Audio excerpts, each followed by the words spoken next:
As the Clone Wars continued to get more and more intense, the very small amount of Jedi Generals along with their clone troopers were spread very thin across the numerous planets of the galaxy. Because of this, many senators and diplomats like Padme Amidala went on their own peacemaking missions to try and end the war peacefully. On one of these missions, Padme took C-3PO and R2-D2 with her. As you can imagine, things took a turn when C-3PO punched out a fake clone trooper, knocking him unconscious and indirectly causing the deaths of many people. So before we get into it, make sure to hit the subscribe button for more awesome Star Wars lore content. The story begins on the jungle-filled outer rim world of Bri'Ahl, where C-3PO and R2-D2 have been deployed by Padme. The two had stolen a local Bri'Ahlian sky-sled for faster travel, and R2 assured his golden friend that he was capable of piloting the alien craft. Of course, R2 failed miserably at this, leading them to harshly crash into the muddy ground of the planet and tearing C-3PO's golden head from his body. As usual with these two, they immediately start bickering like old brothers, and C-3PO is furious at R2's failure to pilot the ship. R2 tries to blame the turbulence from the thick atmosphere of the planet for his crash, but C-3PO snaps back, telling him that they were only 6 meters off the ground and that they flew straight into a tree.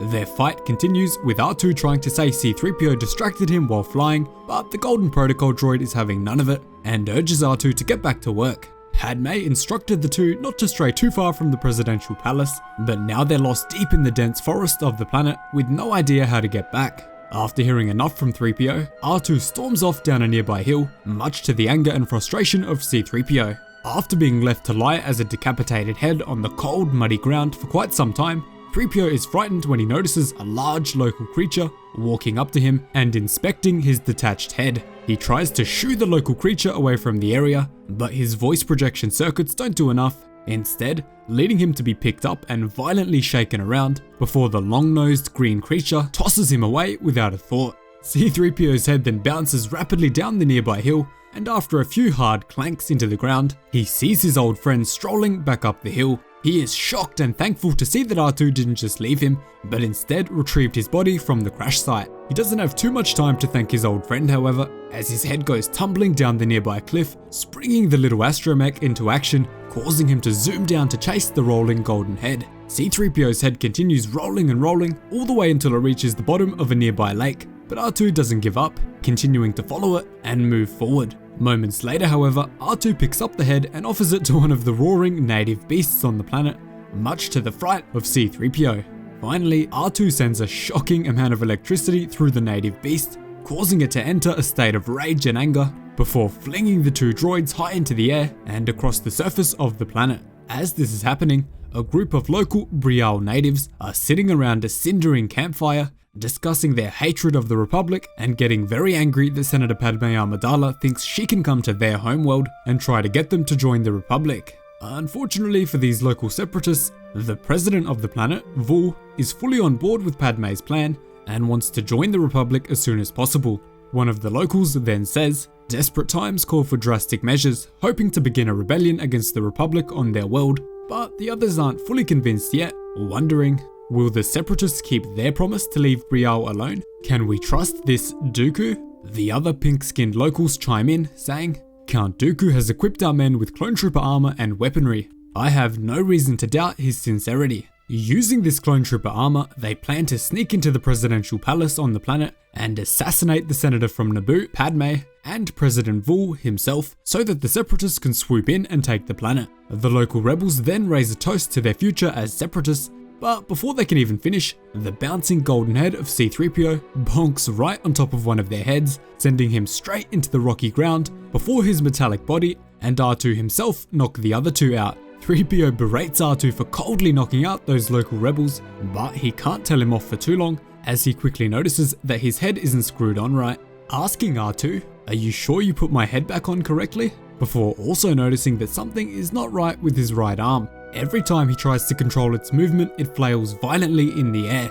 Eventually, the two droids arrive at the clone trooper camp, where the natives have put on the clone armor given to them by Count Dooku, pretending to be members of the Grand Army. One of the clones walks up to the commander and says, Sir, these suits are really hot. Some of the men are ready to pass out." This leads the commander to facepalm and tells him, well, turn on the coolant systems. Yeah, you can definitely tell these guys aren't the real, brave and tough clones of Jango Fett. R2 and 3PO then walk up to the clone commander and introduce themselves in a hurry, but are slightly suspicious because Padme never told them that there would be clone troopers here. The commander stumbles over his words but manages to tell 3PO that this is a secret mission for the Republic, which alarms R2 and causes him to beep crazily, but 3PO just accepts this as the truth and asks for directions to the presidential palace, where Padme is currently stationed. C-3PO begins to tell off R2-D2 for his rudeness to the clone, but out of nowhere, his metallic arm swings forward with a ridiculous amount of force for his size, violently knocking the fake clone trooper out with a single punch. The fake clone commander then hits the ground, and his finger accidentally pulls the trigger on his blaster, killing one of his own men. This sends a sharp panic around the whole fake clone camp, leading them to believe that they are under attack by an enemy in the same clone armor that they are wearing. Because of this, all of the fake troopers begin firing at each other, causing a ridiculous chaos where nobody knows who the true enemy is. Of course, there is none. So they're all killing each other because of C-3PO's forceful punch to their commander. Immediately after this, one idiotic fake trooper opens a metal box of blast charges and is in the process of throwing one when he takes a blaster bolt right through the heart. This unfortunately causes the blast charge in his hand to fall back into the box below him, blowing the whole area off the face of the planet, erupting a massive red fireball, killing all of the fake troopers and leaving C-3PO and R2 in not the best state. C-3PO's kill count just skyrocketed. Looks like Chopper might be having some competition in the near future. The two loyal droids then walk into the main town, where the citizens are able to direct them to the presidential palace, where Padme is still locked in negotiations with the president. As the two droids stroll forward, we cut straight into the palace, where Typho, Padme's top security agent, reports that they have captured a group of Bri'Ahl activists disguised as clone troopers outside of the palace. He ominously adds to that by saying, what exactly happened isn't clear, but they no longer pose a threat, obviously because they're all dead. The president assures Padme that these activists do not speak for the majority of the planet, and Padme thanks him for this. Eventually, the two droids are rolled into the presidential palace, where Padme is angry at them because she told them not to stray too far away. And to end the story, Padme is thankful that 3PO came back in one piece, only to have his head fall off once again, hitting the hard ground. Padme really doesn't realize this, but C-3PO and R2 save her life and the entire planet from a devastating attack on the palace, which would have allowed the separatists to march in and take the planet for themselves. So can I get a thank Mr. 3PO in the comments down below? But that is the story of how C-3PO knocked out a fake clone trooper, starting a chain reaction of events that eventually led to them all firing on each other and killing themselves for literally no reason. 3PO's kill count just skyrockets. Thanks so much for watching, really hope you enjoyed the video. Cheers guys, hope to see you in the next one.